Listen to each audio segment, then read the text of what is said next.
Alright, YouTubers, so I figured I was far enough overdue for a video that it was time. Um, this is the furriest I've ever been on YouTube, so congratulations, you get to witness that. Um, I, uh, I'm actually a little bit furrier than I entirely look in this particular, lighting, but whatever. I'll post additional videos this month, probably, at least at the end of it. I am doing No Shave November, if you couldn't guess. Semi-accidentally, actually. I think the whole thing is a little bit goofy, honestly. Um, I don't know, it was like a weekend, I was like, I haven't shaved this month, so I figured why not. Um, if it gets too, scruffy and awful looking and out of control, I will probably go ahead and shave it, but truthfully, like, it's kind of like everything else about male puberty. It's gone in spurts, like 3-4 days go by and it looks okay, and then 3-4 days go by and I'm like, oh god, it's so patchy and awful, I have to shave tomorrow. And then it's fine again, so I'm just kind of rolling with it. The feeling of facial hair on your face once it gets past a certain length is very strange, and I've never had it this long before, like I say, so, I don't know, it's kind of a new experience. And it's the same as really, like, even leg hair. Like, I never realized, particularly, until I stopped. I guess I did a little bit. I didn't really pay attention to the fact until I stopped shaving my legs that, your skin feels more and differently when you have those hair. Like, we're meant to have hairs on our bodies. Surprise. By evolution, I mean, not in any moral or ethical sense. Please feel free to remove whatever hairs make you feel the most at home in your own skin. But it's like I have antenna, which I realize is, I don't know, maybe a little creepy when you're thinking about facial hair, but that's how it feels. Like I have this extra skin sense all over my jawline and upper lip. It also, every once, like especially around the corners of my mouth, the hairs are long enough now that the ends can touch me. And so it'll feel like there's a hair stuck on my face, and it's like, oh no, actually there are lots and lots of hairs stuck on my face, and way more stuck than where I could just pull them off and quit fussing with it. The thing that is interesting to me about my current facial hair is it kind of looks a lot like James, who was a teacher of mine, who I really admired and looked up to, and was an important mentor for me. I couldn't figure out for a few, like, I looked familiar to myself and I couldn't figure out why, and that's why. And that's kind of a cool reason, so I thought I'd throw it out there. What is new with me? I have been in school now again for like 3 months, which I can hardly believe. It's gone incredibly quickly. Studying to be a marriage and family therapist, which is super cool. I love the program I'm in. I'm at a Christian university again, which is interesting for me. I did my undergrad, of course, at Baylor, which is a really Christian university, depending on how you define Christian, I suppose. But in the sense that it's most commonly used, I would say, in, for instance, the Midwestern United States, Baylor's a very Christian school. Friends, I think, is a little more laid back. I think the whole campus is a little more laid back. But of course I spend most of my time in my own department, and our department, because it's a therapy program, is a little bit different and has, among other things, like a non-discrimination policy that explicitly includes sexual orientation, and so I think that inflects my experience quite a bit. It is, in a lot of regards, a more explicitly conservative environment than Wichita State, but, one of the things that I found happening a lot in a secular context was that people were just as conservative, but they were couching their conservatism in these, like, academic terms, or even in pseudo-liberal terminology, and it was like, but wait, you're actually still just saying you hate trans people. Like, I don't really care if you cite Judith Butler to tell me you hate trans people, it's the same message. And that doesn't happen here. There's really a pretty intense environment of just caring and concern and involvement. And I recall some of that at Baylor, but Baylor was also a pretty intensely judgmental environment from a lot of quarters, and certainly there were areas of resistance among students, and particularly among faculty.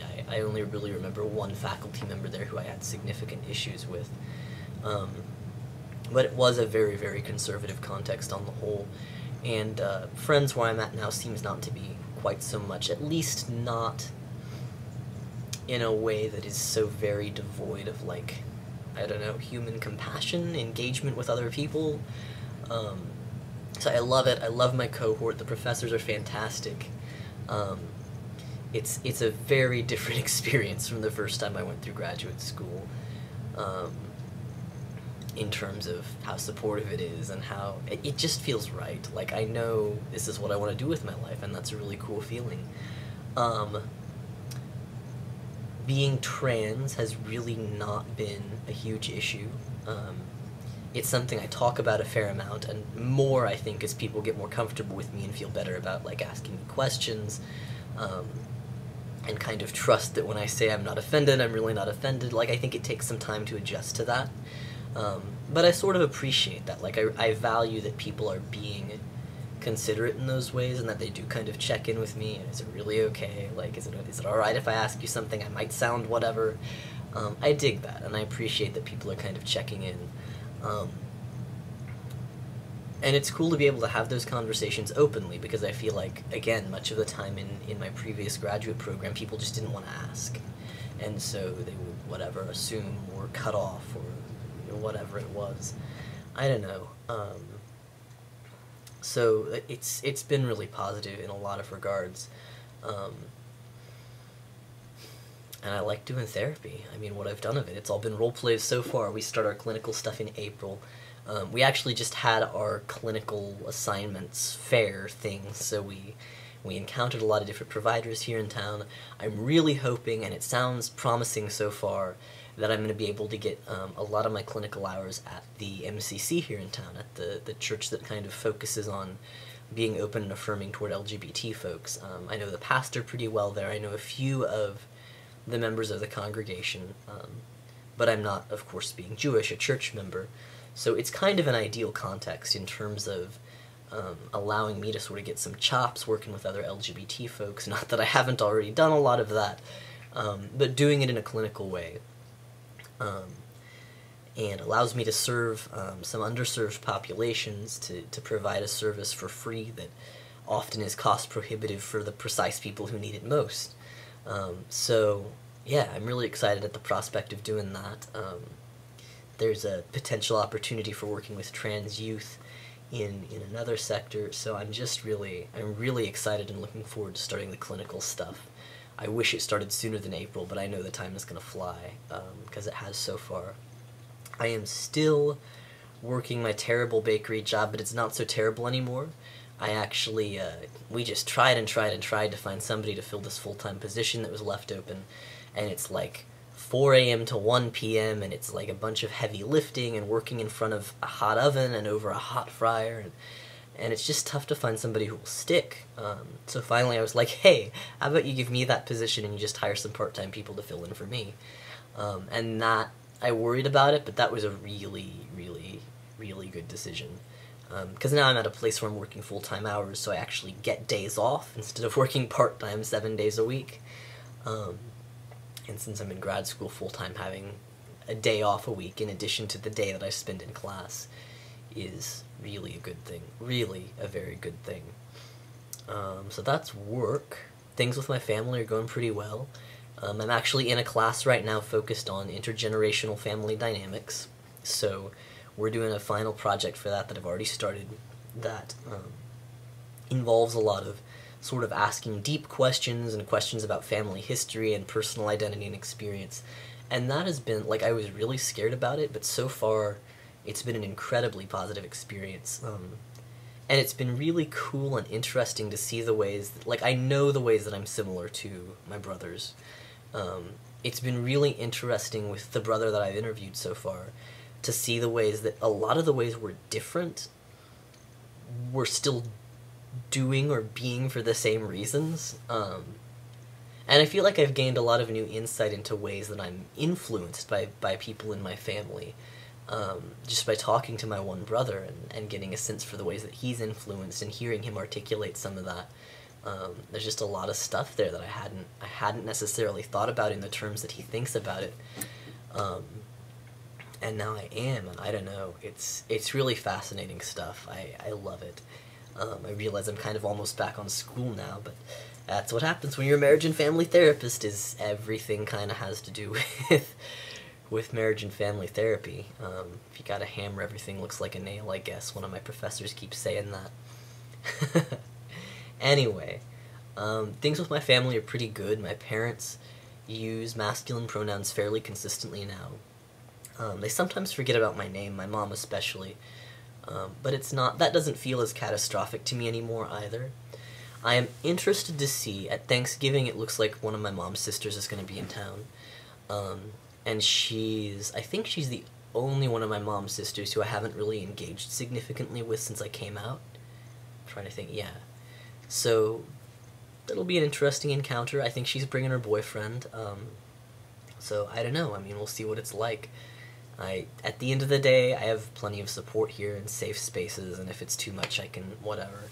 But I think it'll be all right. And I think probably my brothers and possibly leaning into probably my parents will be pretty supportive and kind of back me up about gender, if that's something that's even necessary, which it may not be. Transition-wise, I haven't noticed anything particularly new. I mean, I may have lost a little more hair up top since my last video. It's been pretty steady for the last few months. Like, I haven't noticed a significant difference. Facial hair is continuing to fill in. I've picked up some muscle mass since I'm doing the bake and fry shift at the bakery. It's a lot more heavy lifting and more consistently the heavy lifting, physical work kind of stuff. So that's kind of cool. Although I'm also pretty lean because of it. Like, I definitely don't weigh the most that I have. But, you know, it's like 9 hours of heavy lifting every night, so I burn through the food I eat pretty quickly. Trying to think if there's anything else. I'm a lot hairier everywhere still. I mean, I looked down at my chest today and I have a lot of chest hair. I've always had kind of this midline or since very early on, and now I've got a lot more out to the periphery, and I'm a pretty furry dude these days, which is cool and exciting. I had my testosterone levels came back a little high last time, but I've noticed some abdominal cramping.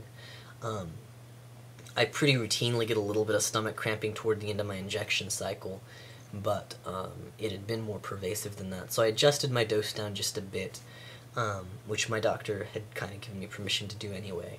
So I'm injecting, like, I don't know, 10 milligrams less per week, and I'll see if that's enough or if it needs to adjust a little more. Because my testosterone and my estradiol levels were both on the high end. So hopefully if I bring the testosterone down, I won't be metabolizing as much of it into estrogen, and then things will be copacetic. But nothing catastrophic, nothing really scary.